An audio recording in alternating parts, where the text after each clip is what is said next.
Good morning everyone. ৰাতিপুৱাই শুই উঠি অলপ কুহুমীয়া গৰম পানী খাই লৈছোঁ।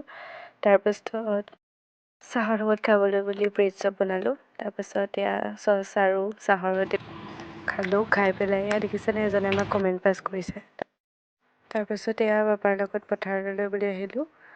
এয়া চাওকচোন পথাৰৰ কি ধুনীয়া দৃশ্য। তাৰপাছত আহি আমাক চাহ দিবলৈ বুলি আমি আহিলোঁ। এয়া দেখিছেনে ইমান ৰ'দ দিছে, তথাপিও পথাৰত ইমান মানুহবোৰে ধুনীয়াকৈ কাম কৰি আছে আৰু ময়ো ৰৈ নাথাকি সেয়া ধান কাটিবলৈ লাগি গ'লোঁ। আজি প্ৰথম অভিজ্ঞতা ধান কটাৰ।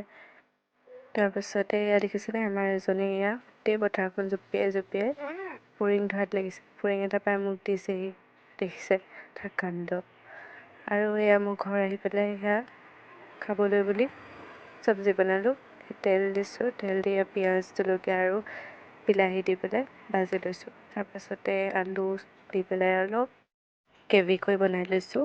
তাৰপাছতে এয়া অকণ পানী দি পেলাই ঢাকি থৈ দিছোঁ। তাৰপাছত অকণমান বিট কাটি লৈ অকণমান ব্লেক চল্ট দি লৈছোঁ। তাৰপিছত এয়া মোৰ থালি ৰেডি, সেয়া মই খাই লওঁ। আজিলৈ বাই, see you soon।